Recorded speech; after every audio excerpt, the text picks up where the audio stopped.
반갑습니다. 복음의 반대말은, 복음은 기쁜 소식이니까 복음의 반대말은 아마 슬픈 소식일 거예요. 그러니까 우리는 살아가면서 너무나 많은 슬픈 소식을 듣습니다.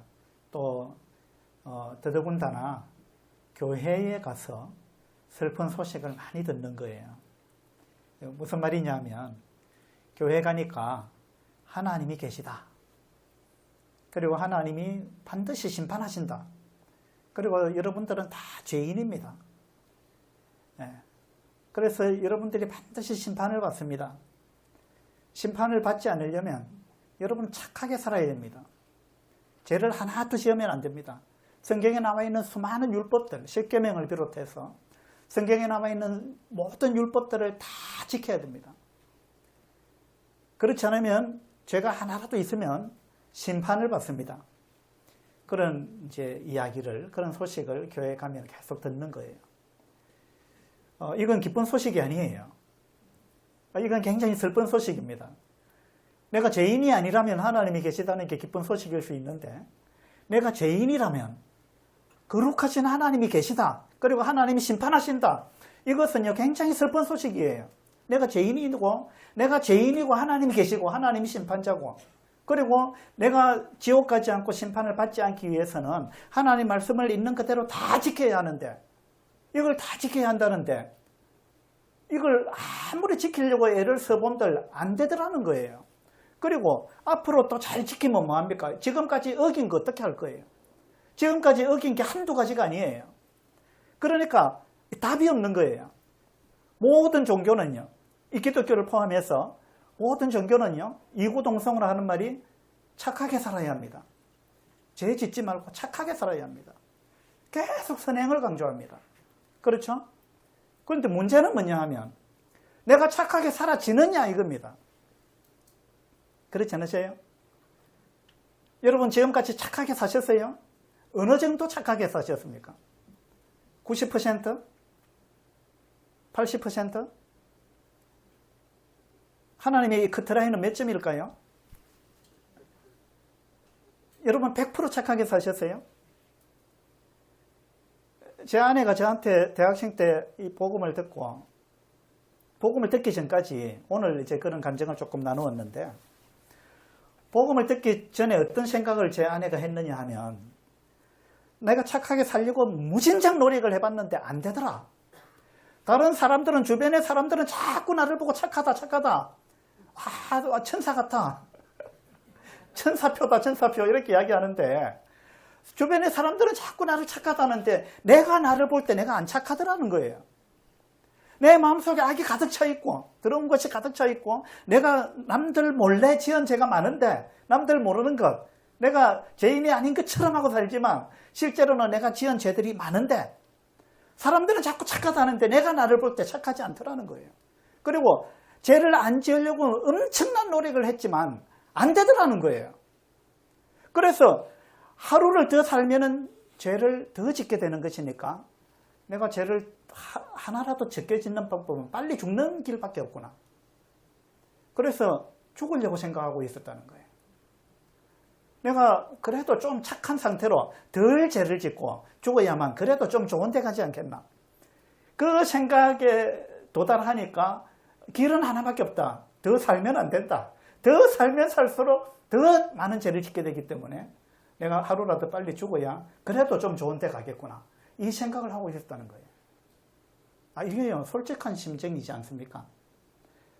나는 죄가 하나도 없는데, 시골의 어르신들한테 복음 전해보면요, 나는 죄를 하나도 안 지었습니다. 나는 개미도 한 마리 안 밟았습니다. 그렇게 이야기하시는 분들이 계세요. 근데요, 우리 정말 솔직해야 돼요. 정말로 착하게 살려고 애를 써본 사람은 안 되더라. 두 손 들게 돼 있어요. 도저히 안 됩니다. 내가 무진장 노력해봤는데 착하게 산다는 자체가 안 됩니다. 라고 우리가 두 손을 들고 항복하는 거, 이게 진짜 솔직한 사람이에요. 이게 정직한 사람입니다. 그렇지 않습니까? 예.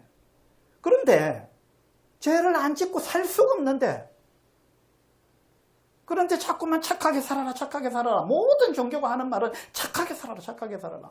성경에는 모든 율법을 다 지켜라. 율법이 몇 가지인지 아십니까? 성경에는 율법은 기독교적인 용어인데 쉽게 이야기하면 율법 거꾸로 읽으면 됩니다. 법률이에요, 법률. 성경에 하나님의 법이 10계명을 비롯해서 10가지 계명을, 그거는 율법이 대표적인 거예요. 10가지를 비롯해서 총 몇 가지가 있느냐면 613가지가 있어요. 하지 말라라는 법이 365가지예요. 근데 이걸 이렇게 해라라는 법이 248가지예요. 하지 말라는 거 하면 죄가 됩니다. 하라는 걸 안 하면 죄가 돼요. 하라 했는데 안 하는 거 무작위의 죄라 그럽니다. 그죠? 그러니까 이 613가지 중에 하나라도 어기면 범법자가 되는 겁니다. 하나님 앞에서. 한 번이라도. 그런데 지금까지 어긴 것도 많은데 앞으로 안 어길 자신도 없죠. 그런데 죄를 짓지 마라 그러죠. 죄를 지으면 심판받는다 그러죠. 심판자 하나님이 살아계신다 그러죠. 얼마나 슬픈 소식이에요. 그래서 많은 사람들이 교회에 가서 날마다 갈 때마다 매주일마다 교회 가면 엄청나게 슬픈 소식을 듣는 거예요. 그러니까 교회 갈 때마다 울 수밖에 없습니다. 하나님, 이 불쌍한 죄인을 용서해 주십시오. 날마다 용서해달라고 비는 거예요. 언제까지? 죽을 때까지. 수많은 기독교인들이 그렇게 하고 있습니다. 그렇지 않습니까? 답이 있습니까? 어떤 종교에도 여기에 대한 명확한 답을 제시를 해주지 않는 거예요. 착하게 살아라, 착하게 살아라. 그런데요, 이 성경에는 진짜 답이 있습니다. 진짜 답이 있는데 많은 교회에서 그 답을 안 가르쳐줘요. 그 답을 안 가르쳐주는 이유가 뭘까요? 어떻게 보면 못 가르쳐주는 거고, 왜냐하면 목사들조차도 구원받지 못한 목사들이 많습니다. 다 그런 건 아니에요. 다 그런 건 아니지만 구원받지 못한 목사들이 많이 있습니다. 그 다음에 어떤 목사는, 제가 실제로 이런 분들을 만났는데, 그런 식으로 예수님이 십자가에서 우리의 죄를 다 사하셨다, 뭐 이렇게 이제 복음을 전하면 그 다음에는 얼마나 방탕한 삶을 살겠느냐. 그렇게 이야기하면 안 된다. 겁을 줘야 된다. 끝까지 긴장을 놓치지 않고 살도록 만들어야 된다. 그런 식으로 전하면 안 된다. 저한테 그렇게 이야기하는 목사님들이 계셨어요. 그러니까 복음을 전하면 안 되고 계속 슬픈 소식을 전해야 된다. 죽을 때까지. 이게 어쩌면은요, 우리 한국 기독교의 현실인지도 모르겠어요.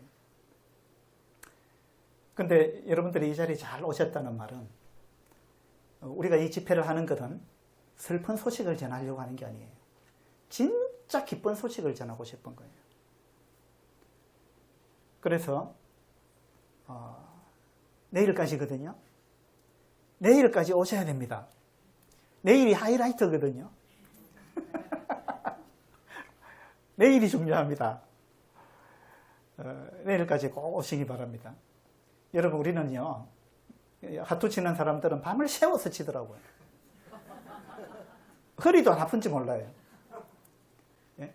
낚시하는 사람들도 막 밤을 새워서 하더라고요. 맞죠? 바쁘다 시간 없다 하면서도 자기 할 거 다 해요.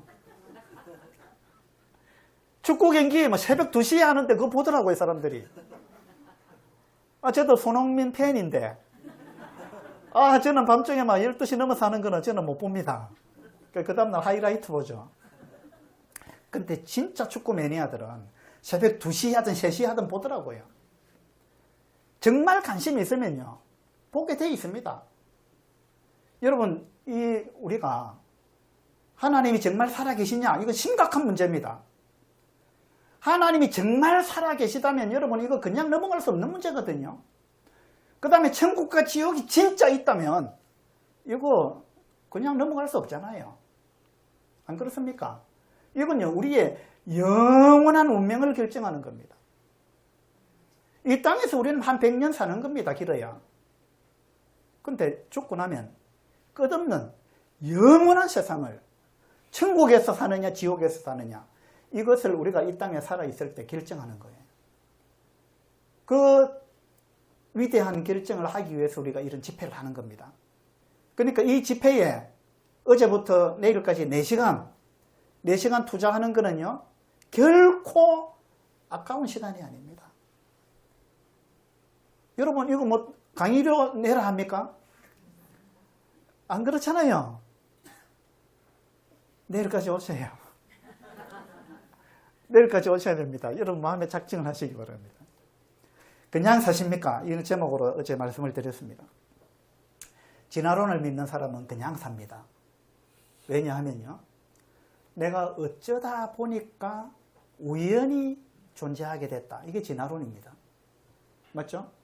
만든 분이 없어요. 어쩌다 보니까 우연히 나라는 존재가 생겨났다.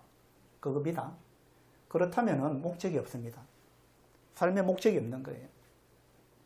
그렇죠? 그냥 흘러가는 대로 사는 거예요. 내가 뭘 위해서 사는지 고민할 필요도 없어요. 근데 우리는 그런 존재가 아닙니다. 우리 만물의 영장이잖아요. 우리는 진짜 고귀한 존재입니다. 사람만큼 위대한 존재가 어디 있습니까? 하나님 빼고. 정말 우리는 위대하고 고귀한 존재입니다. 이사야서 5장에 보면 하나님께서 우리를 극상품 포도나무로 만들었다 이렇게 나와 있어요. 극상품. 여러분 모두는 그냥 상품이 아닙니다. 극상품이에요. 하나님께서 여러분을 그렇게 창조하셨어요. 모든 피조물 중에 여러분 최고로 하나님께서 아름답고 가치 있게 그렇게 만드셨어요. 그래서 우리는 그냥 살아서 되는 존재가 아니에요. 하나님을 만나야만이 내가 어떤 존재구나. 그리고 내가 이 땅에 존재하는 목적이 무엇이구나. 이러한 것을 하나님을 만나야 비로소 발견하게 되는 거예요. 존재하는 모든 것은 존재 목적이 있다. 어제 그랬습니다. 존재 목적은 누가 정하는 거라 했어요? 자기가 정하는 거 아닙니다. 만든 사람이 정하는 거예요. 내가 내 삶의 목적을 내가 정해가지고 내 생각대로 살아가는 거, 이건 죄입니다. 그죠? 그건 자기를 위해서 사는 거예요. 이기적으로. 하나님이 나를 만든 목적과는 상관없이 살아가니까 그것 자체가 죄가 됩니다. 그리고 나를 위해서 내가 존재한다면 그것 자체가 잘못된 거예요. 어떤 것도 자기를 위해서 존재하는 건 없습니다. 우리 사람만큼 유독 자기를 위해서 살아요. 자기를 위해서 존재합니다. 하나님 모르니까 그래요. 공부해서 남주나? 아닙니다. 남줘야 돼요. 남주기 위해서 우리는 뭘 해야 됩니다. 그게 진짜 가치 있는 삶이에요. 주인이 누군가? 주인이 있습니다. 여러분의 주인이 있어요. 주인 없는 건 아무것도 없습니다. 모든 건 다 주인이 있습니다. 여러분의 주인도 있어요. 자, 개가 주인을 몰라보면 주인이 어떻게 해야 되겠습니까? 어떻게 하시겠어요? 여러분이 집에 개를 키우는데 개가 주인을 몰라봐요. 주인이 나타나면 막 짖어요. 사납게. 막 잡아먹을 듯이 짖어요. 막 달려들 것 같아요. 예? 한두 번이 아니고 볼 때마다 그래요. 그러면 여러분은 어떻게 하시겠어요? 보신탕. 그 키울 이유가 뭐가 있겠어요? 주인을 몰라보는데. 그렇죠? 아무도 안 키울 것 같아요. 뭐 잡아먹어야지 뭐. 근데 어쩌면 우리가 그런지도 모릅니다. 가장 크고 근본적인 죄가 뭐냐? 이사야서 우리 한번 보도록 합시다. 이사야 성경 1장을 한번 보도록 하겠습니다.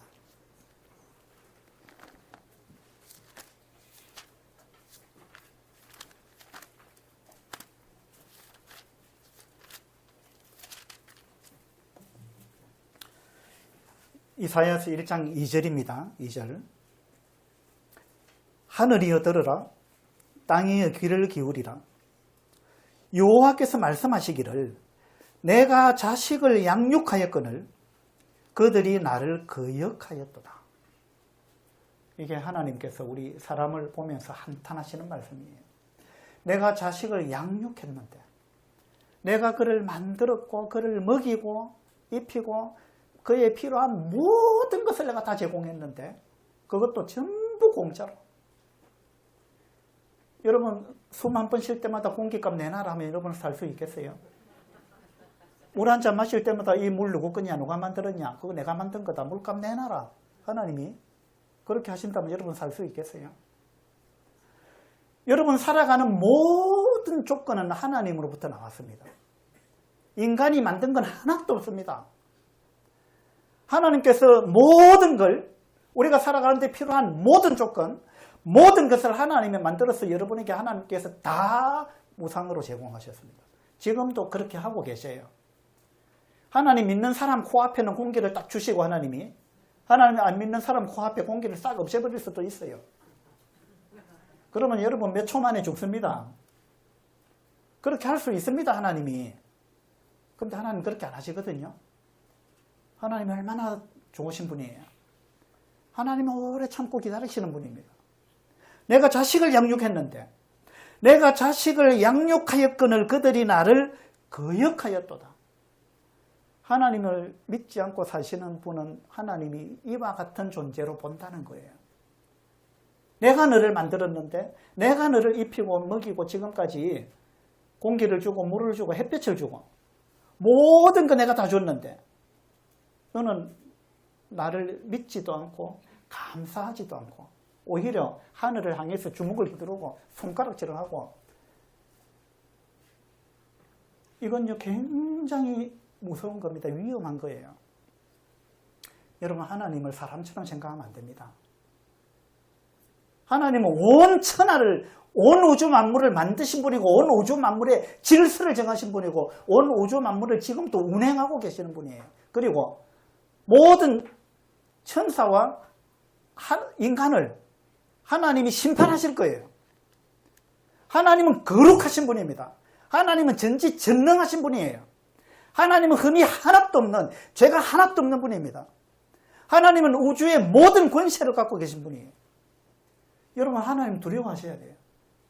하나님 함부로 생각하면 안 됩니다. 어떤 사람이 제 앞에서 하나님 이름을 부르면서 농담을 하고 막 모욕을 하길래 제가 아주 엄격하게 이야기했습니다. 하나님 무서운 줄 아세요? 하나님 어떤 분이지 않습니까? 당신 지금 하고 있는 이야기 하나님 못 듣는 줄 아세요? 하나님이 사람 같은 줄 압니까? 조심하세요. 제가 딱 그냥 정색을 하고 이야기를 한 적이 있어요. 여러분 하나님은 완전히 거룩하신 분이에요. 온 우주의 권세를 가지신 분입니다. 여러분 하나님 두려워하셔야 돼요.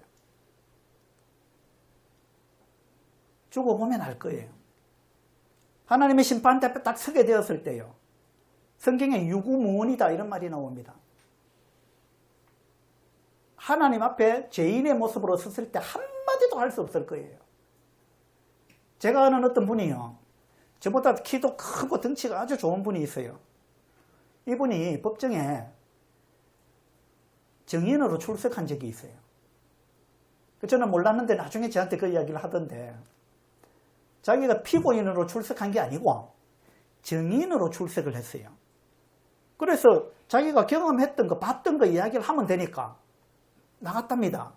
갔는데 판사 앞에 딱 섰는데 판사가 증인 일어나라 해가지고 그거 한번 이야기해 보세요 했는데 이 사람이요 자기 피고도 아닌데 자기 본 거 이야기하면 되는데 말이 안 나오더라는 거예요.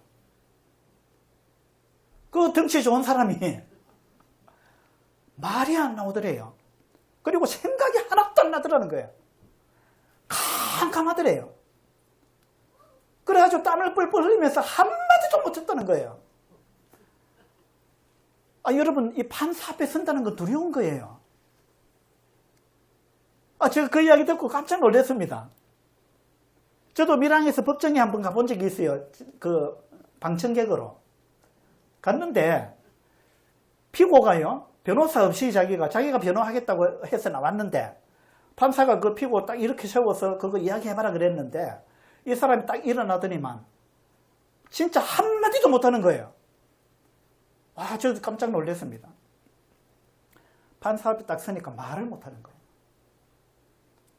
여러분 우리가 심판자 앞에 선다는 건 굉장히 두려운 거예요. 근데 인간 판사 앞에 서는 것도 그런데 온 우주를 심판하실 하나님, 완전히 거룩하신 분, 그분 앞에 딱 섰을 때 여러분 변호할 수 있겠어요? 자신을 변호할 수 있겠습니까? 검사가 누군지 압니까? 검사가요, 사탄입니다. 마귀예요. 마귀는 타락한 천사입니다. 천사는 사람보다 월등히 지능이 높은 존재예요. 그 사탄이 검사가 돼가지고 여러분의 죄를 조목조목 지적할 거예요. 저 사람 몇 년도 몇 월 며칠 날 몇 시에 어디서 이런 죄를 지었습니다. 검사가 낱낱이 들춰낼 거예요. 여러분 그 검사 당할 수 있겠어요?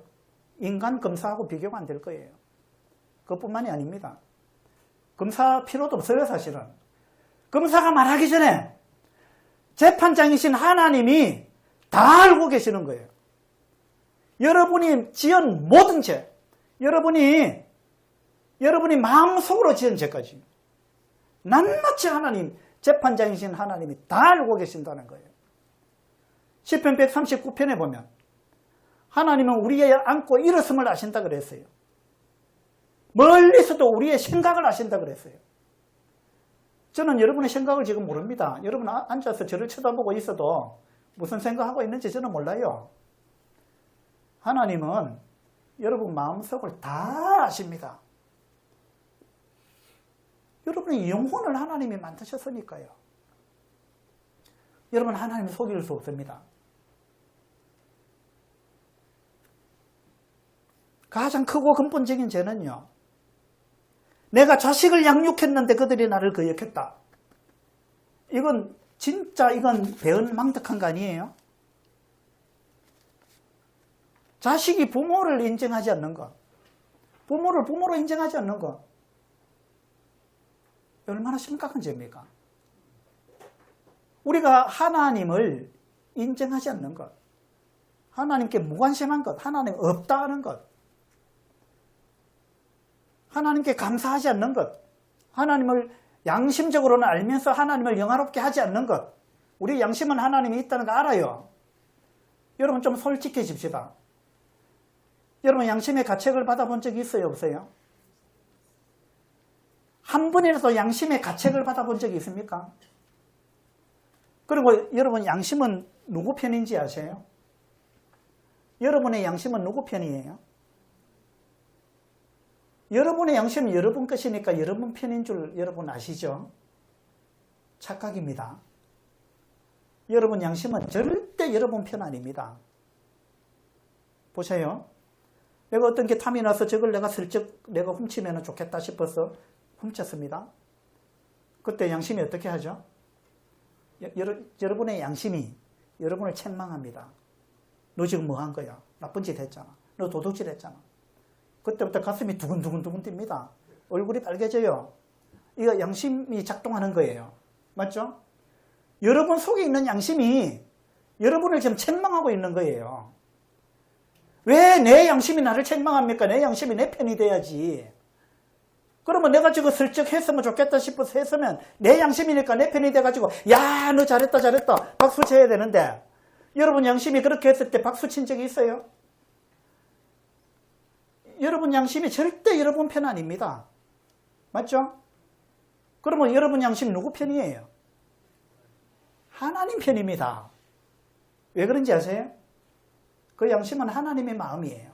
하나님께서 여러분을 만드실 때 여러분 마음속에 하나님의 마음을 심어놨습니다. 이건 내 작품이다 하고 하나님이 도장을 딱 찍은 거예요.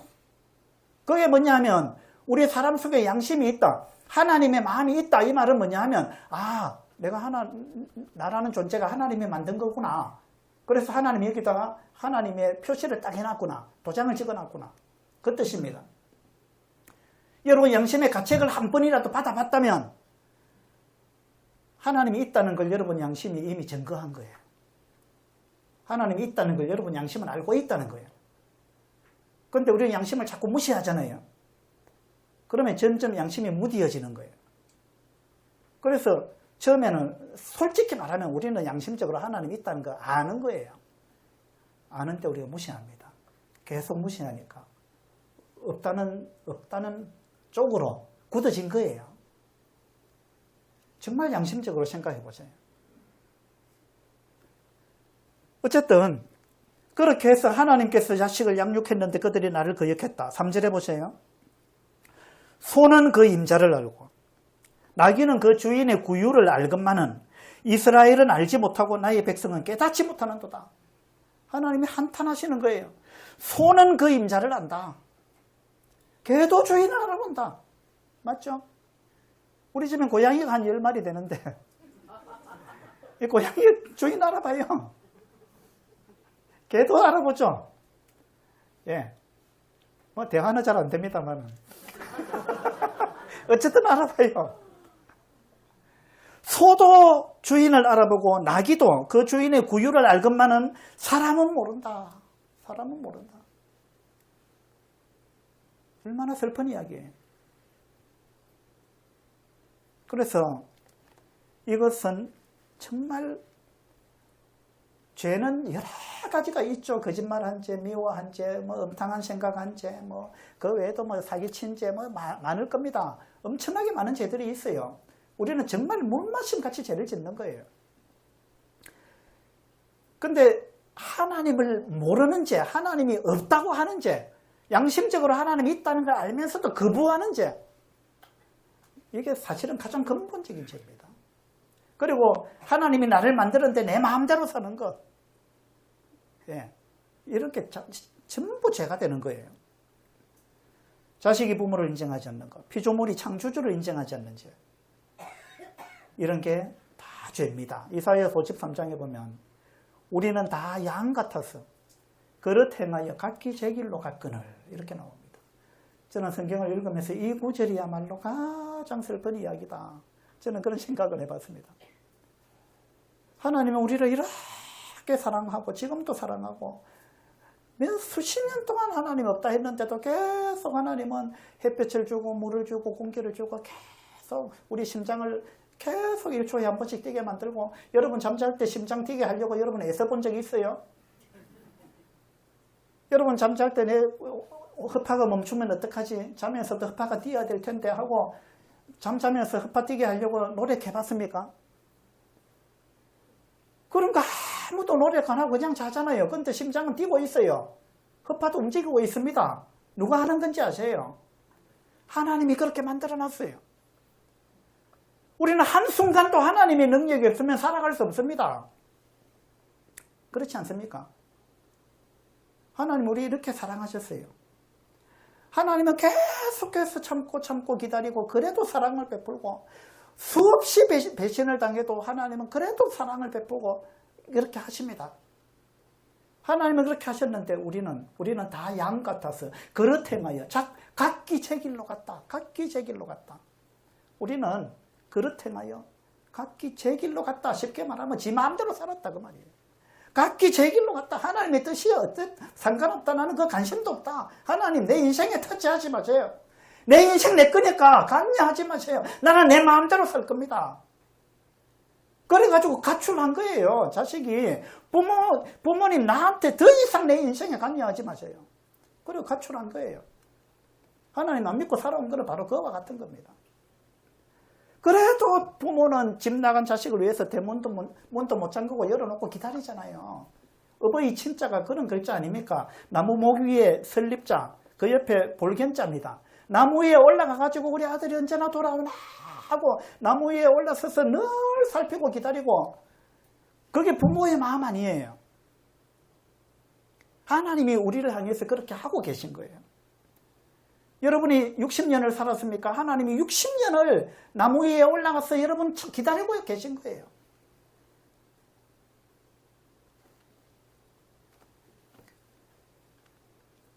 우리는 다 양 같아서 그릇 행하여 각기 제 길로 갔다.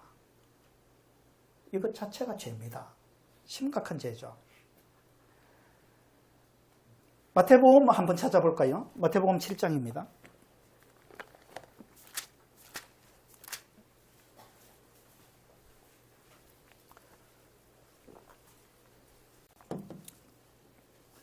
(7장 21절에) 나더러 주여 주여 하는 자마다 다 천국에 들어갈 것이 아니요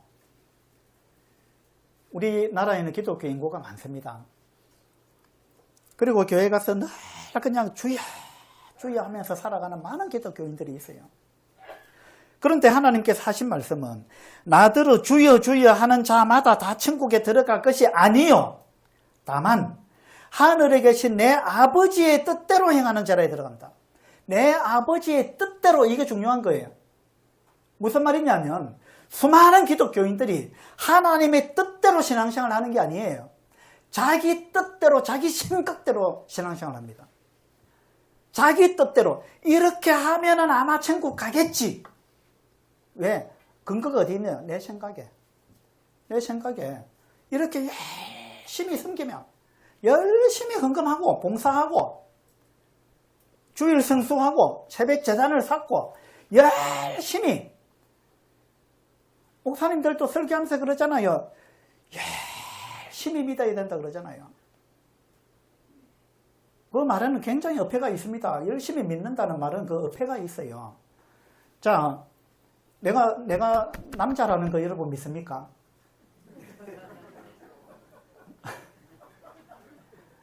제가 남자입니다. 제 말이 믿으십니까? 믿어져요? 열심히 믿습니까? 어떻게 믿어요? 이거 믿으려고 열심히 애를 써야 됩니까? 열심히 믿는 거, 이거는 벌써 말이 안 되는 말이에요. 그것이 사실이냐 아니냐 따져보고 사실이면 믿어지는 거예요, 그냥. 그렇죠? 믿든지 안 믿든지 둘 중에 하나지. 그걸 가지고 자꾸 열심히 믿어야 된다. 그건 열심히 믿어야 된다, 이 말은요, 무슨 말이냐면, 말은 믿어야 된다 하지만 실제로는 열심히 뭔가를 행해야 한다라는 이야기예요. 그건 믿음과, 성경에서는요, 믿음과 행위는 반대말입니다. 믿음과 행위는 반대말이에요. 우리는 하늘나라에 믿음으로 가는 거지 행위로 가는 게 아닙니다. 행위로 천국에 갈 수 있다면 아무도 못 가는 거예요. 왜냐하면 행위가 완전한 사람은 없기 때문에 그래요. 행위로 우리가 천국 갈 수 없기 때문에 하나님이 우리로 하여금 너희는 행위로는 아무도 천국 갈 수 없기 때문에 천국 갈 수 있는 길을 내가 만들어놨다. 이 사실을 믿고 와라. 하나님께서 그 길을 제시해 놓은 거예요. 그래서 내 행위가 아니구나, 이걸 깨닫는 게 복음이에요. 열심히 믿어야 천국 간다. 이거는 복음이 아닙니다. 이건 슬픈 소식이에요. 그 말은 뭐냐면 열심히 율법을 지켜야 되고 이 성경 말씀 그대로 살아야 된다. 열심히 믿어야 된다는 말이 그 말이거든요. 이건 슬픈 소식입니다. 이건 복음 아니에요. 그러니까 나더러 주여 주여 하는 자마다 주여 주여 하고 살면 천국 갈 줄 아는데 그거 아니다라고 말씀하시는 거예요. 이건 다 만군이 생각이다. 이거 하나님의 생각이 아니다, 이 말이에요. 우리는요, 자기 생각대로 살아가고 인생의 목적도 자기가 정하고 그 다음에 신앙생활도 이렇게 하는 것이다 하고 자기가 정하는 거예요. 수많은 기독교인들이 자기 생각대로, 하나님의 뜻대로가 아니에요. 아버지의 뜻대로가 아니에요. 자기 생각대로 하는 거예요. 여기에 문제가 있습니다. 성경에 어떻게 나와 있느냐가 중요합니다. 성경에서 말하는 복음이 진짜 뭐냐? 성경에서 말하고 있는 천국 가는 길은 뭐냐? 그것이 중요한 거예요. 그런데 수많은 기독교인들이 그 성경은 안 읽어요. 성경은 얼마나 안 읽는지 모릅니다, 사람들이요. 근데 여기 남원서문교회 성도들은요, 성경 무진장 읽습니다, 제가 알기로. 하나님은 알고 나면 성경이 엄청 재미있거든요. 그리고 눈이 열리는 거예요. 구원받기 전에는 이게 안 됩니다. 눈이 안 열려요. 예. 그래서 개가 주인을 몰라보면 이거는 심각한 문제죠, 그죠? 자, 어제 인생이 이런 거다. 마치 하루가 지나가는 것처럼 우리 인생은 그렇게 순식간에 지나가는 거다. 그렇게 말씀을 드렸습니다. 모든 육체는 풀과 같고 그 모든 영광은 풀의 꽃과 같아. 금방 지나간다는 것입니다. 그런데 이 네 가지 그림 중에서 이것이 어떤 사람이 인생이 이런 것이다 하고 그림을 그렸는데 여기서 진짜 중요한 게 두 가지가 어제 빠졌다 그랬죠. 이 사람은 지금 못 보고 있는 거예요. 이 그림을 그린 사람이 못 보고 있는 게 있는데 이 그림 맨 앞에 우리가 어디서 왔느냐, 그 다음에 맨 뒤에 어디로 가느냐, 이걸 사람들이 생각 안 하는 거예요. 그걸 생각하지 않으면 인생에 대해서 모르는 겁니다. 인생에 있어서 진짜 중요한 거는 내가 어디서 왔느냐, 이 맨 앞에 그림 그 앞에 내가 어디서 왔느냐 나라는 존재가. 그리고 맨 마지막 그림 죽고 나서 그 다음에 어디로 가느냐, 이것이 진짜 중요한 겁니다. 이건 영원한 것이기 때문에 그래요. 자, 이 사람은 어디로 갔을까요? 흙은 여전히 땅으로 돌아가고 우리 몸은 흙으로 돌아갑니다. 영은 그것을 주신 하나님께로 돌아가기 전에, 사람 죽으면 돌아가셨다 그러죠? 돌아가는 겁니다. 우리는 다 돌아갈 겁니다. 전부 우리는 돌아갈 거예요. 저는 내일 밀양으로 돌아갑니다. 왜냐하면 밀양에서 왔잖아요. 똑같은 원리예요. 우리가 하나님으로부터 나왔기 때문에 하나님께로 돌아가게 돼 있는 거예요. 죽으면 돌아가는 겁니다. 하나님께로 갑니다. 그런데 중요한 거는 하나님이 받아주는 영혼이 있고 하나님이 너는 여기 못 들어와 하고 하나님이 거부하는 영혼이 있다는 거예요. 하나님이 거부하게 되면 심각해지는 거예요. 하나님이 거부한다는 말은 여러분 천국에 못 들어간다는 말입니다. 그럼 어디 갈까요? 하나님이 계시지 않는 곳, 지옥에 가는 거예요. 가기 싫다고 아무리 발버둥 쳐도 이건 안 됩니다. 하나님이 던져 넣어버린다 그랬어요. 이건요 어쩔 수 없는 일입니다. 영은 그것을 주신 하나님께로 돌아가기 전에 기억하라. 죽기 전에 여러분 하나님 만나야 됩니다. 280, 28,000 이게 무슨 의미일까요? 280일은요 여러분이 어머니 뱃속에 있었던 기간이에요. 어머니 뱃속에 여러분 다 280일 동안 있다가 태어났습니다. 280일 동안 여러분 뭐 했죠? 어머니 뱃속에서 280일 동안 뭘 했죠? 이건 뭘 하는 기간이에요. 예, 거기에서 여러분 손도 만들고 발도 만들고 눈도 만들고 심장도 허파도 코도 만들고 다 거기서 그거 다 만들었습니다. 맞죠? 그거 언제 써먹으려고 만들었어요? 여러분 어머니 뱃속에서 어머니 뱃속에서 허파가 뛰었을까요? 안 뛰었을까요? 어머니 뱃속에서 여러분 숨 쉬었어요? 안 쉬었어요? 안 쉬었어요. 어머니 뱃속은 그 양수 속에 있어요. 물 속에 있다니까요. 물 속에서 여러분 코로 숨을 쉬었겠어요? 숨 쉰 거 아닙니다. 여러분 태어나서 첫 울음을 터뜨릴 때 그때 허파가 그때부터 작동합니다. 그때부터 호흡하는 거예요. 그런데 보세요. 뱃속에서 허파를 만들었습니다. 어머니 뱃속에서 쓰려고 만들었습니까? 아니잖아요. 언제 쓰려고 만들었어요? 다음 세상에서 쓰려고 만든 거예요. 어머니 뱃속이라는 세상이 아니고 그 다음 세상에서 쓰려고 만든 거예요. 맞죠?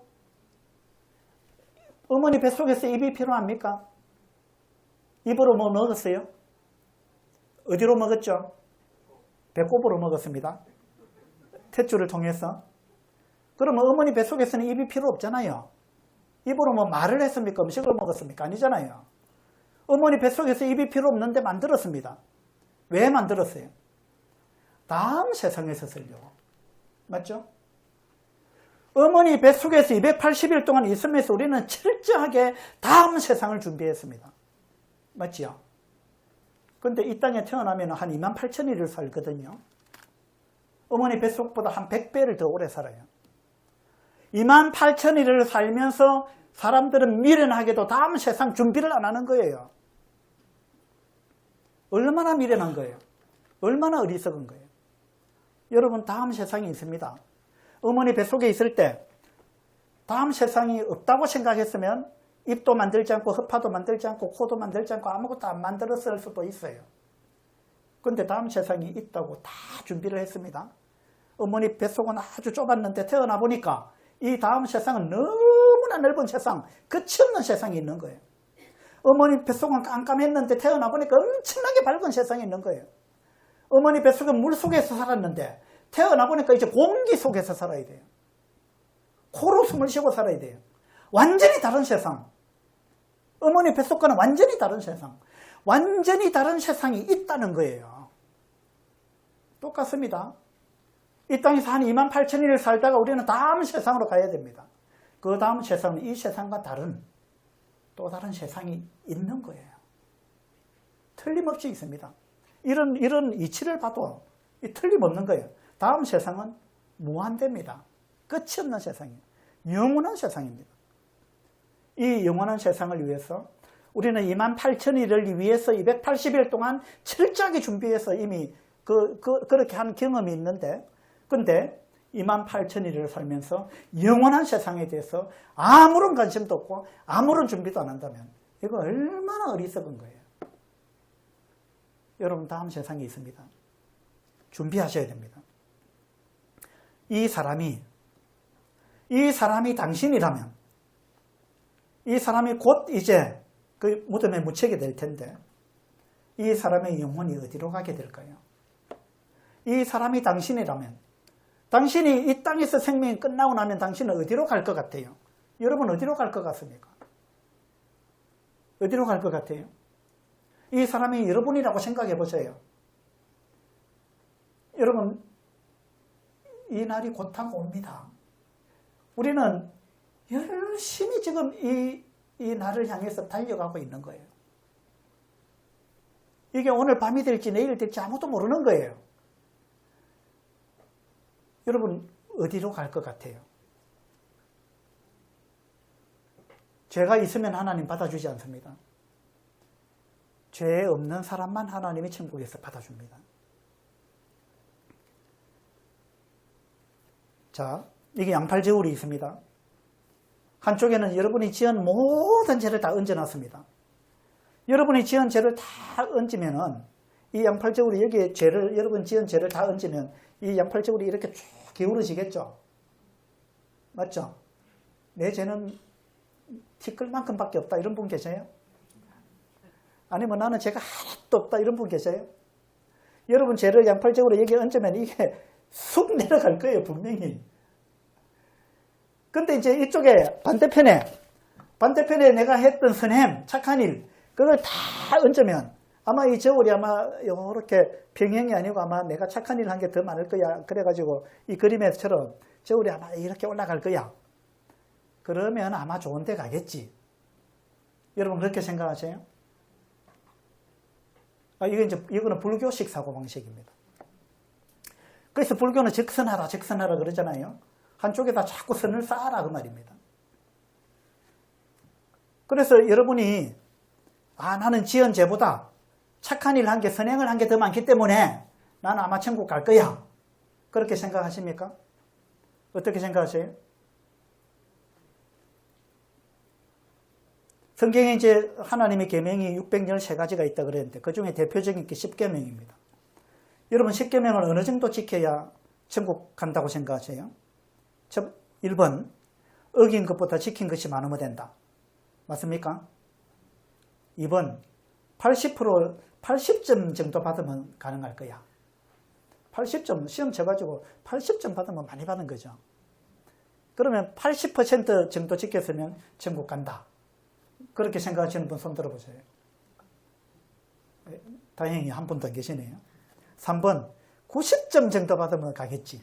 어떻게 생각하세요? 이렇게 생각하시는 분 계세요? 안 그러면 100% 완벽하게 지켜야 한다. 5번, 최선을 다하면 된다. 몇 번일까요? 예? 답은 4번입니다. 여러분, 우리가 착하게 살아서 천국 가려면 100% 착하게 살아야 돼요. 완벽하게. 죄를 하나도 안 지어야 되는 거예요. 우리의 선행으로 천국 가려면 완벽하게 살아야 됩니다. 가능합니까? 법은 그런 거예요. 법은 원래 애누리가 없는 겁니다. 법은 제가 환갑이라 했잖아요. 제가 61년을 살아오면서 도둑질 한 번도 안 하다가 원래 내가 도둑질 한 번 딱 했어요. 그래서 판사 앞에 가가지고 내가 이번에 환갑 때는 해 어쩌다가 도둑질 한 번 딱 했는데 지금까지 한 번도 안 하다가 한 번 딱 했는데 좀 봐주세요. 그러면 여러분의 판사 같으면 봐주겠습니까? 그거 봐주면 판사가 아니에요. 판사는 법대로 해야 됩니다. 맞죠? 법은요, 네가 착한 일을 한 거 다 제출해봐라. 그리고 나쁜 짓 한 거 다 제출해서 어느 것이 맞는지 한번 따져보자. 이렇게 재판하는 사람은 없습니다. 어떤 판사도 그렇게 재판 안 합니다. 판사는 어떻게 재판합니까? 너가 지은 죄, 이거 정말 맞나 아니가, 죄를 지은 게 맞나 아니가, 그것만 따집니다. 너가 착한 일을 많이 했느냐, 안 따집니다. 법이라는 거는요, 죄를 지은 것에 대해서 따지는 거예요. 그리고 죄가 하나라도 있으면 벌 받아야 되는 거예요. 그게 법입니다. 맞죠? 우리의 선행으로 천국 가려면 100% 완벽하게 살아야 되는 거예요. 그러면 여러분 천국 갈 수 있겠어요? 국민일보 신문에 어떤 목사님이 이 글을 기고를 했는데요. 제목은 계명을 지켜라, 율법을 지켜라, 이런 제목이었어요. 여기 이제 이분의 프라이버시 때문에 얼굴하고 이름을 딱 제가 가려놨습니다. 이분이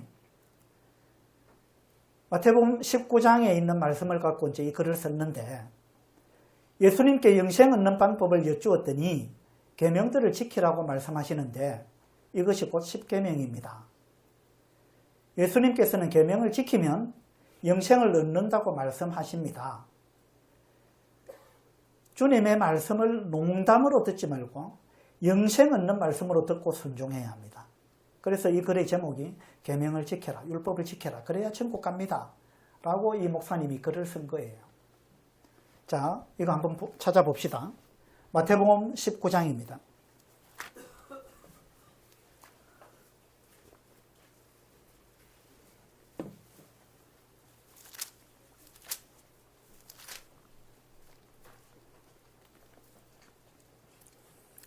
마태복음 19장 16절입니다. 16절.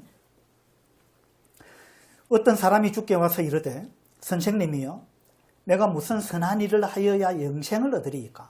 이 사람이 아주 훌륭한 질문을 했습니다. 자, 지금 여기 하나님이 나타나셨다 합시다. 하나님이 여기 여러분 눈에 보이게 나타나셨어요. 그래서 하나님이 여러분한테 내가 하나님인데 신인데 나한테 딱 한 가지 질문만 좀 해봐라. 내가 네 소원을 들어줄게. 하나님이 그렇게 말씀하시면 여러분 어떤 질문 하고 싶으세요? 어떤 질문 하고 싶으세요? 다음 주 로또 당첨 번호가 몇 번입니까? 안 그러면 5년 후에 남원에 어느 땅이 가장 비쌀지일까요? 그런 거 물어보시겠어요? 근데 이 청년이요, 이 사람이 예수님한테 무슨 질문을 했느냐 하면 영생을 어떻게 하면 얻습니까? 이거 질문했어요. 정말 훌륭한 질문했습니다. 어떻게 하면 부자가 됩니까? 이런 질문한 게 아니에요. 어떻게 하면 내가 영생을 얻을 수 있습니까? 진짜 중요한 질문한 거예요. 영원한 가치를 띤, 내가 죽고 나서 어디에서 영혼을 보내게 될 것이냐, 내가 어떻게 하면 영생을 얻느냐, 어떻게 하면 내가 천국에 들어갈 수 있느냐, 그 질문을 지금 한 거예요. 그죠? 우리가 이거 답을 얻기 위해서 이런 시간을 갖고 있는 거 아니에요. 그러니까 여러분이 이 답을 얻기 위해서 이 자리에 오셨다는 것은 여러분은 이 사람만큼 여러분은 정말 현명한 사람이에요. 어떻게 해야 영생을 얻겠습니까? 물었는데 이 사람이 질문을 조금 질문의 주제는 좋았는데 조금 문제가 있는 게 뭐냐면 내가 무슨 선한 일을 하여야 영생을 얻겠습니까? 이렇게 물어봤어요. 그러니까 이 사람은 지금 어떤 생각을 갖고 있느냐면 내가 무슨 선한 일을 하면 영생을 얻지 않겠는가 라는 생각을 갖고 있는 거예요. 그리고 이 사람은 영생을 얻기 위해서 하늘나라 가기 위해서 사실은 엄청나게 선행을 하면서 살았던 사람이에요. 이 사람은 십계명을 지키려고 무진장 노력을 했습니다. 성경에 나와 있는 모든 계명을 지키려고 엄청나게 노력했던 사람이에요. 그런데도 불구하고 이 사람은 자기가 지금 죽으면 하늘나라 가겠다라는 확신이 안 드는 거예요. 그래서 예수님한테 다시 물어보는 겁니다. 내가 정말 하나님 말씀대로 내가 살려고 노력하고 이렇게 살아왔는데 내가 천국에 갈 수 있다는 확신이 안 드는데 예수님, 내가 무슨 선한 일을 해야 영생을 얻을 수 있습니까? 내가 어떤 선한 일을 더 해야 됩니까? 이런 의도로 지금 물어본 거예요. 그러니까 이 사람의 마음은 지금 천국 가기 위해서는 뭔가 선한 일을 열심히 해야 된다는 생각에 사로잡혀 있는 거예요. 이 생각이 틀린 거예요. 수많은 기독교인들이, 다른 종교도 마찬가지입니다. 수많은 종교인들이 이 생각에 빠져 있습니다. 내가 착하게 살면 천국 간다. 선한 일을 하면 간다. 이 말은 반은 맞고 반은 틀렸어요. 어떤 측면에서 맞아요. 그죠? 근데 어떤 측면에서 맞습니다. 착하게 살면 천국 가요. 100%. 문제는 100%라는 게 문제예요. 100% 착하게 살면 지옥 안 가죠. 죄가 없으니까. 근데 그게 안 된다는 거예요. 그러면 이렇게 질문하면 안 되는 거예요. 맞죠? 예수님, 내가 착하게 살려고 선한 일을 행하려고 무진장 노력해봤는데 안 됩니다. 어떻게 해야 되겠습니까? 나는 답이 없습니다. 아무리 해도 안 됩니다. 저 좀 살려주세요. 어떻게 해야 되겠습니까? 답을 좀 가르쳐 주세요. 나는 착하게 살면 되는 줄 알았는데 이거 안 되는데, 아무리 해도 안 되는데, 앞으로 그렇게 살 자신도 없는데 어떻게 해야 됩니까? 이렇게 물어봐야 되는 거예요. 근데 이 사람은 자기가 착하게 살겠다는 엄청난 그 각오와, 그리고 착하게 살 수 있다는 자신감, 지금까지 착하게 살았다는 착각, 이런 걸 다 지금 갖고 있는 거예요. 지금까지 다 나는 착하게 살았는데 그래도 뭔가가 안 될 것 같으니까 뭘 더 해야 되는지 가르쳐 주세요. 이렇게 된 거예요. 수많은 기독교인들이 이 생각에 빠져 있어요. 예수님 뭐라고 하셨어요?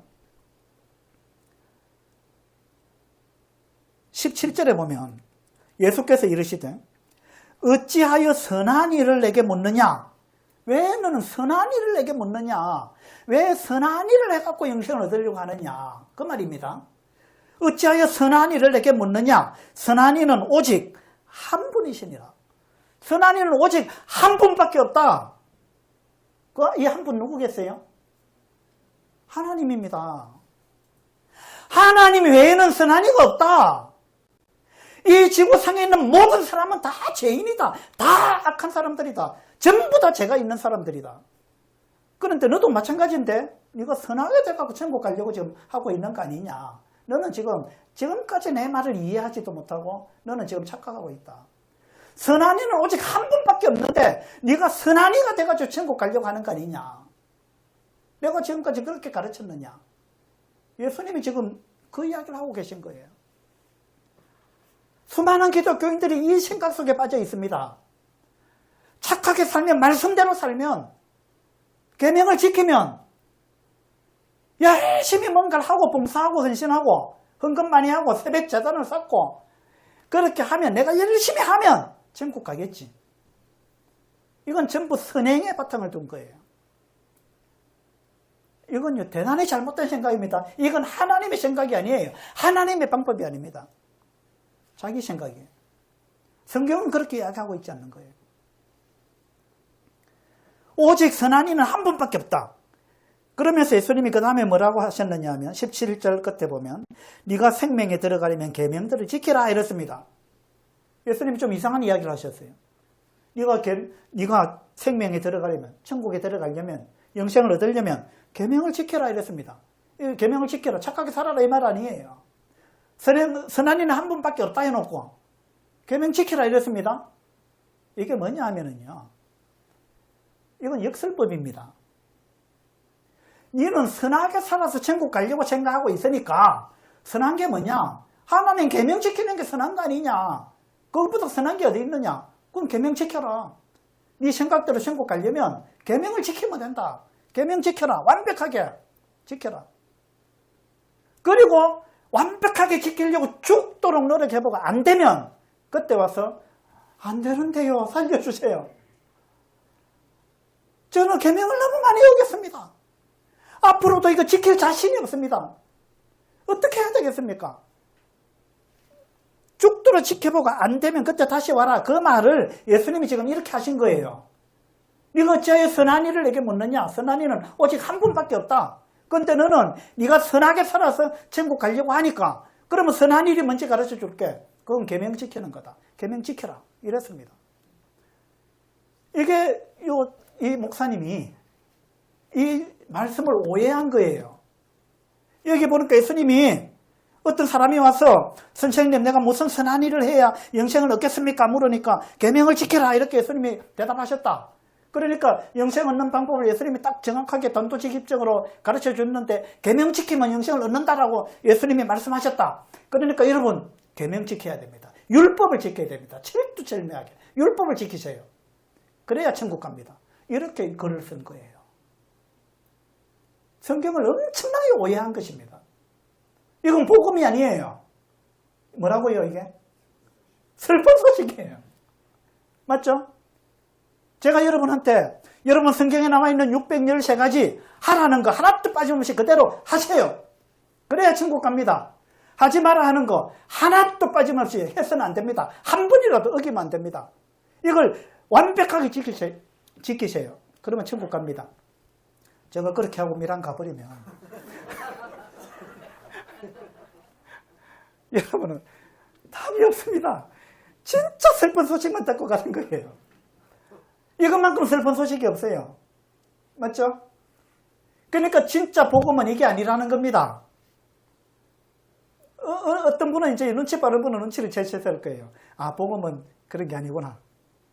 복음이 이런 거구나. 눈치를 좀 채셨을 텐데. 수많은 교회에서 많은 목사님들이 복음을 전하는 게 아니고 슬픈 소식을 전하고 있는 거예요. 이렇게.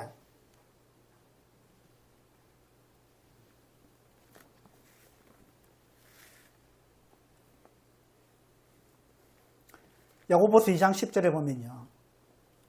누구든지 온 율법을 지키다가 그 하나를 범하면 뭐라 그랬어요? 모두 범한 자가 된다. 이게 법이에요. 법은 이런 겁니다. 율법을 다 지키다가 613가지 다 지키다가 그 하나를 딱 어겼다. 그러면 모두 범한 자가 된다. 그러니까 죄는 하나 지어나 100개 지어나 같은 겁니다. 물론 정도의 차이가 있지만 죄인이라는 차원에서 똑같은 거예요. 한 개 지어도 죄인, 100개 지어도 죄인이에요. 맞죠? 사람 한 사람 죽이면 뭐 봐줍니까? 10명 죽이면 감옥 보내고 그럽니까? 한 명만 죽여도 살인자예요. 도둑질 한 번만 해도 도둑놈이에요. 그게 법입니다. 그래서 성경에서 이야기하고 있잖아요. 누구든지 온 율법을 지키다 그 하나를 범하면 모두 범한 자가 된다. 그러니까 착하게 살아서 천국 가려면 하나라도 어기면 안 된다. 100% 지켜야 된다 그 말입니다. 여러분 아담과 하와가 에덴 동산에서 쫓겨났잖아요. 죄를 지어가지고. 몇 가지 죄를 지어가지고 쫓겨났습니까? 한 가지. 먹지 말라는 그 선악과 그거 먹은 죄 그거 하나 때문에 쫓겨났습니다. 하나님 너무하시죠? 죄 하나 지었다고 하나님이 에덴 동산에서 쫓아버렸습니다. 이건 어쩔 수 없는 겁니다. 죄 하나만 있어도 하나님은 그 죄 하나를 용납하실 수가 없는 분입니다. 하나님은 거룩하신 분이기 때문에 빛과 어둠은 함께 할 수가 없는 거예요. 천국에 죄가 하나라도 들어가면 그때부터 천국이 아닙니다. 그때부터 그곳은 지옥 돼버리는 거예요. 천국은 죄가 하나라도 들어갈 수 없는 곳이 천국이에요. 하나님은 거룩을 포기할 수가 없는 분입니다.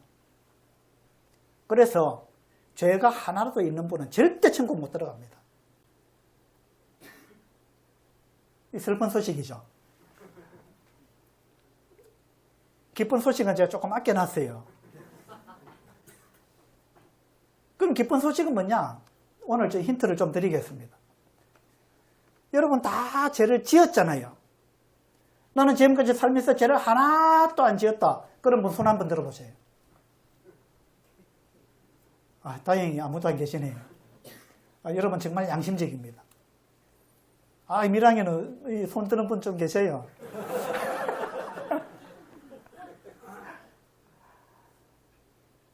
그 여러분 어쨌든 죄를 다 지었잖아요. 그러면은 이제 죄를 안 지어서 천국 가는 거는 이미 물 건너갔습니다. 이미 죄를 많이 지었습니다.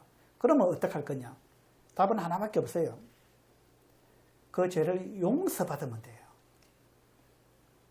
맞죠? 그 길 외에는 이제 다른 길이 없어요. 용서받으면 돼요. 그럼 어떻게 용서받느냐? 그게 이제 핵심입니다. 예. 그거는 이제 좀 제가 아껴 놓으려고 그래요. 내일 전해드리려고. 내일 오십시오.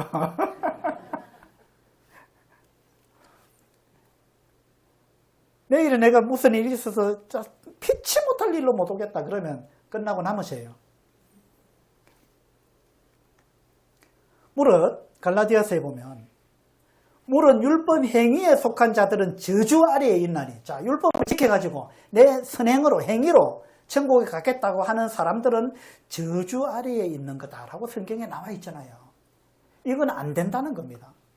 저주 아래에 있나니 기록된 바 누구든지 율법 책에 기록된 대로 모든 일을 항상 행하지 아니하는 자는 저주 아래에 있는 거다. 이게 율법의 특징입니다. 법의 특징은 이런 거예요. 법은 법에 있는 그대로 가감없이 법에 있는 그대로 율법책에 기록된 대로 모든 일을, 그러니까 하나도 빠짐없이 모든 법을, 그 다음에 그것도 항상 지금까지 다 지키다가 한 번 어겼습니다. 이거 안 통한다 이 말입니다. 항상 끝까지 한 번도 어김없이 율법책에 있는 그대로 모든 것을 하나도 빠짐없이 모든 것을, 그것도 한 번도 어김없이 항상 행해야 된다. 법대로 하자면. 그죠? 여러분 선행으로 천국 가려면 이렇게 해야 된다고 말입니다. 완벽해야 된다는 거예요. 그러니까 이건 답이 안 되는 겁니다. 이렇게 할 수 있는 사람 아무도 없습니다. 그렇죠? 그래서 이렇게 해서 천국 못 갑니다. 많은 기독교인들이 이렇게 해서 천국 가려고 하고 있는 거예요. 자기 선행으로. 만일 누구든지 여호와의 계명 중 하나를 부지 중에 범하여도 허물이라 벌을 당할 것이니. 부지 중에. 내가 이거 모르고 했는데요. 이게 법을 어기는 건 줄 내가 몰랐습니다. 모르고 했습니다. 봐주세요. 이거 안 통한다 이 말입니다. 이건 법 앞에서는 이거 안 통하는 겁니다. 맞죠? 어떤 기독교인들은요, 자기가 지은 죄를 낱낱이 회개하면 천국 간다고 생각합니다. 그렇게 가르치는 목사님들이 있어요. 그건 성경적인 거 아닙니다. 그래서 제가 물어봤어요, 그분한테. 그 회개 다 하셨습니까? 다 했대요. 당신 모르고 지은 죄도 있을 텐데요. 제가 그랬거든요. 그것도 회개했습니까? 물어봤어요. 했대요. 어떻게 했습니까? 하나님, 제가 모르고 지은 죄도 용서해 주세요.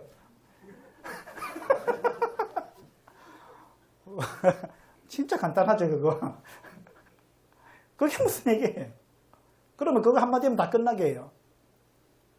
그런 거 아닙니다. 100% 회개한다는 것은 불가능한 거예요.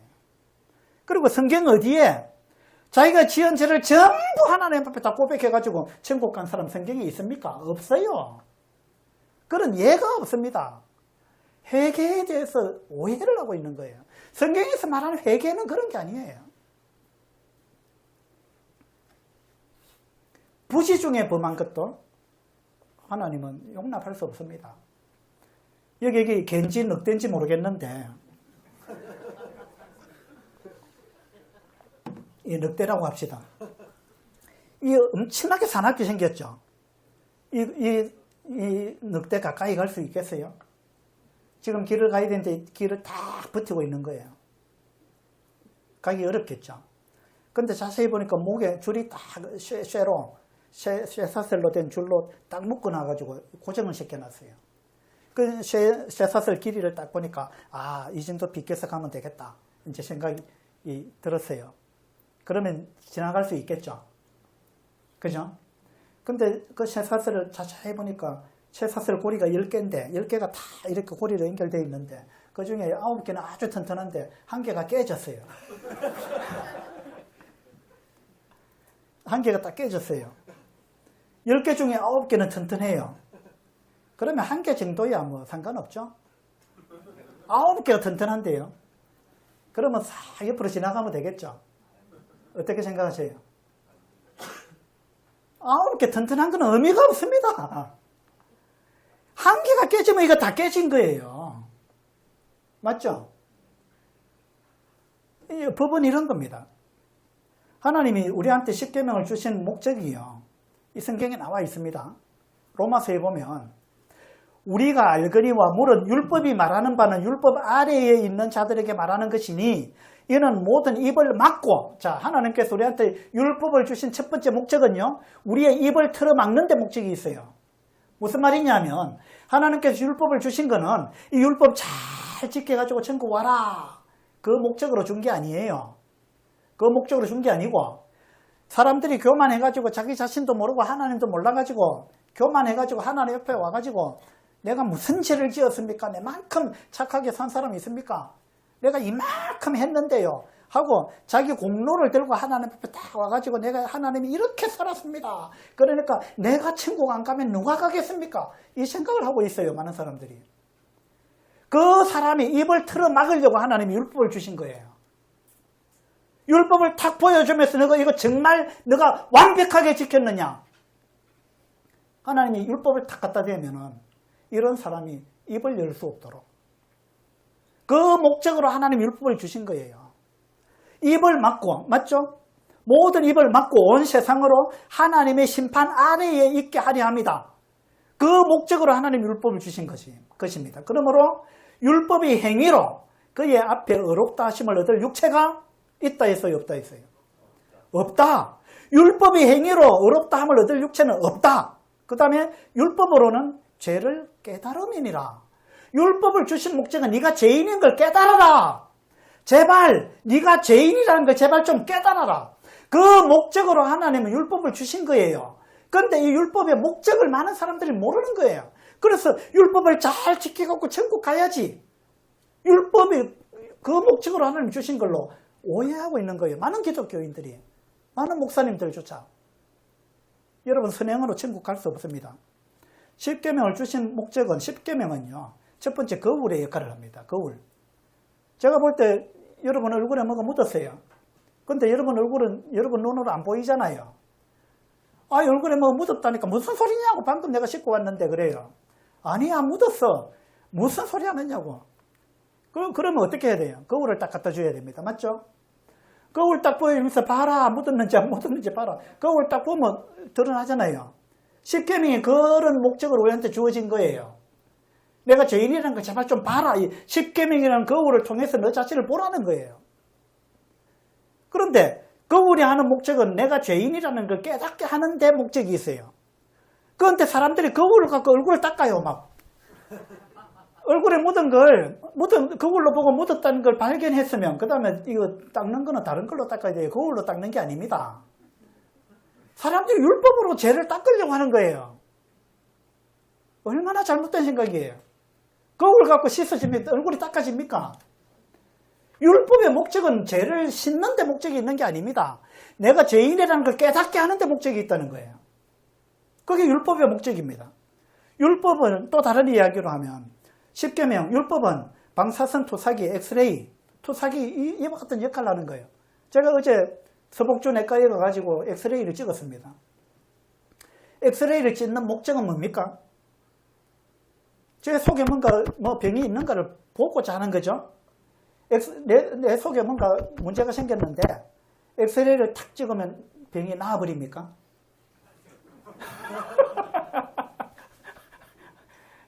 엑스레이 찍는 거는 병을 그 찍는 자체가 치료 행위가 아니에요. 병이 있는지 없는지를 드러내고자 하는 데 목적이 있는 거 아니에요. 맞죠? 율법도 마찬가지입니다. 율법의 역할은 그런 거예요. 그 다음에 율법은 우리의 입을 막는 역할을 합니다. 그죠? 이런 목적을 가지고 하나님이 율법을 주신 겁니다. 우리는 하나님이 나를 만든 목적과 상관없이 살아가는 거 내 마음대로, 내 뜻대로, 내 생각대로 살아가는 그것이 죄다 그랬습니다. 하나님을 주인으로 인정하지 않는 거 죄라 그랬습니다. 맞죠? 그런 거 다 죄입니다. 그것만이 죄가 아니고요. 만물보다 거짓되고 심히 부패한 것은 마음이다. 하나님 이렇게 말씀하셨어요. 하나님이 이 세상을 가만히 내려다 보니까 이 세상에서 가장 썩었고 부패했고 심히 거짓된 것, 그것이 뭐냐 보니까 인간의 마음이다라고 하나님 말씀하신 거예요. 하나님 볼 때 인간의 마음만큼 더러운 게 없다는 거예요. 여러분 마음속에 더러운 것이 가득 차 있다는 거예요. 이거 인정이 됩니까? 우리 마음속에 얼마나 더러운 것이 가득 차 있는지 모릅니다. 이거 뭐예요? 언어폭력이에요. 우리가 말로서 얼마나 다른 사람을 이렇게 해치는지 아십니까? 맞죠? 여러분 말로서 많은 상처 받았죠? 그리고 여러분이 준 상처도 많습니다. 제 가슴에도 많은 화살이 꽂혀 있습니다. 어떤 사람이 입으로 쏘아가지고 엄청나게 많은 화살이 꽂혀 있고, 저도 어떤 때 막 입으로 화살을 쏘아가지고 많은 사람 가슴에 제가 화살을 꽂아놨습니다. 알게 모르게. 맞죠? 우리는 입으로 짓는 죄가 엄청나게 많습니다. 로마서 3장에 보니까 그들의 목구멍은 열린 무덤이요. 우리의 목구멍은 열린 무덤이다. 입만 열었다 하면 무덤 속에 있는 뭔가가 막 나온다는 거예요. 무덤이 열리면 어떻게 돼요? 무덤 속에 뭐가 있습니까? 썩은 시체가 있는 거예요. 무덤이 열리면 썩은 냄새가 나는 거예요. 여러분 사람 시체 냄새 맡아봤어요? 저는 바다에 빠져 죽은 사람 한 일주일 만에 건진 그 시체 가지고 장사를 지낸 적이 있는데, 와, 전 그렇게 심각한 냄새 처음 맡아봤습니다. 영안실에 딱 들어가서 병원에서 딱 열어서 맞는지 아닌지 확인하는데요. 그 근처에 가면서부터 냄새가 지독한 냄새가 풍기기 시작하는데, 와, 감당이 안 되는 거예요. 사람 몸 썩은 냄새가 그렇게 지독한지 저 처음 알았어요. 그렇게 간신히 장례식을 하고 돌아왔는데 제가 막 일주일, 2주일 동안 그 냄새가 막 내리에 박혀가지고요. 와, 뭐 음식을 제대로 못 먹겠더라고요. 그들의 목구멍은 열린 무덤이요. 하나님께서 우리 속에 썩은 것이, 부패한 것이 가득 있다. 우리 먹은 음식이 썩었다 그 말이 아닙니다. 우리 마음이 그렇게 악하다 그 말이에요. 우리 마음속에 더러운 생각, 부패한 거, 거짓된 거, 그게 우리 마음속에 가득 있다는 거예요. 그래서 그들의 목구멍은 열린 무덤이다. 예수님이 우리 보고 평토장한 무덤 같아, 회칠한 무덤 같아, 이런 말씀을 하신 거예요. 바리새인들 보고. 무슨 말이냐면 당신은 회칠한 무덤이다. 당신은 속에 썩은 것이 가득 있는데 무덤에 회를 칠해가지고 페인트 칠해가지고 깨끗한 집 단장을 해놨는데 그 안에는 썩은 것이 가득 차 있다 이 말입니다. 평토장한 무덤이다. 무덤인데 무덤에 봉이 없어요. 봉이. 그냥 평평하게 해놨는데 무덤이 아닌 것처럼 해놨다 이 말입니다. 근데 실제로는 그 밑에 썩은 시체가 있다는 거예요. 너의 모습이 그렇다. 예수님이 그렇게 말씀하신 거예요. 예수님이 우리 사람을 볼 때 우리 사람이 마치 그와 같다는 거예요. 넥타이 매고 나는 뭐 거룩한 척, 우리 다 그렇게 하고 있는 거예요. 우리는 괜찮은 척 하고 있습니다. 하나님은 이 넥타이 우리 양복에 속지 않습니다. 아무리 여러분 위장을 하고 있어도 하나님은 여러분 마음속에 뭐가 있는지 다 아신단 말이에요. 평토장 무덤 같고 회칠한 무덤 같은 거예요. 너나 할 것 없이 하나님 볼 때 우리는 그런 존재예요. 그래서 우리는 반드시 죽으면 심판을 받습니다. 우리는 우리 마음속에 이런 온갖 짐승이 다 들어있어요. 이게 어떤 화가가 이렇게 그림을 그렸습니다. 그래서 우리는요, 죄가 있으면 하나님을 두려워해야 됩니다. 하나님은 죄를 뱉어내시는 분입니다. 죄와는 결코 함께 하실 수 없는 분입니다. 하나님 빛이시고 어둠이 조금 더 없기 때문에 빛과 어둠은 함께 할 수 없습니다. 그래서 죄가 하나라도 있는 사람은 결코 천국에 들어갈 수 없습니다. 이걸로 제가 마치겠는데요. 마지막 말씀 마태복음 10장 28절 같이 한번 읽겠습니다. 시작. 몸은 죽여도 영혼은 능히 죽이지 못하는 자들을 두려워하지 말고 오직 몸과 영혼을 능히 지옥에 멸하실 수 있는 이를 두려워하라. 이게 오늘 제가 마지막 경고로 이 말씀을 드리고 마치려고 합니다. 여러분, 어떤 분들은요, 사람을 두려워해요. 내가 교회 가면 우리 동네 사람들이 뭐라 하겠나? 내가 이 나이까지 내가 불교를 믿었는데, 내가 변심을 해가지고, 이 나이에 내 교회 가면 주변 사람들이 뭐라 하겠나? 우리 식구들, 저기 친척들이 뭐라 하겠나? 사람을 두려워하는 거예요. 여러분, 진짜 두려워해야 될 분은 사람이 아니에요.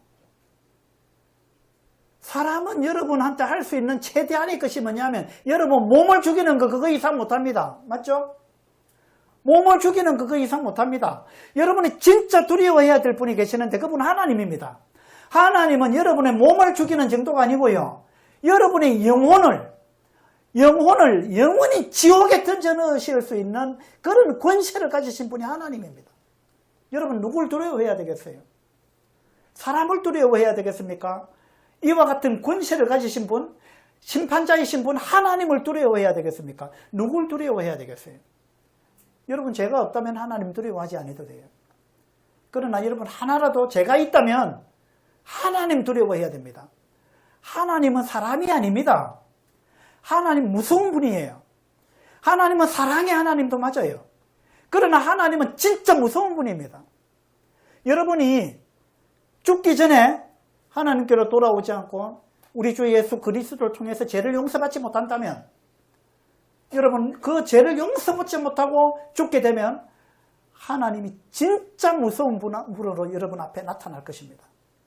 그리고 여러분의 죄를 낱낱이 들추어낼 겁니다. 그리고 여러분을 지옥에 던져 넣을 것입니다. 여러분이 아무리 발버둥 쳐도 안 되는 거예요. 하나님이 던져 넣을 것입니다. 이것이 얼마 후에 우리에게 닥칠 일입니다. 사실입니다. 이건요. 믿든 안 믿든 사실입니다. 죽어보면 알아요. 죽기 전에 아는 게 중요합니다. 이 경고를 흘려듣지 마시기 바랍니다. 이것만큼 심각하고 중요한 문제가 없습니다. 이건 영원한 우리의 운명을 결정짓는 겁니다. 그래서 진짜 이제 기쁜 소식 내일 들려드릴 거예요. 내일 꼭 오시기 바랍니다. 사탄이 자꾸만 못 가게 할 거고요. 여러 가지 핑계거리를 만들 겁니다. 속지 마셔요. 진짜 내일 오시는 게 중요합니다. 내일 꼭 오시기 바랍니다. 감사합니다.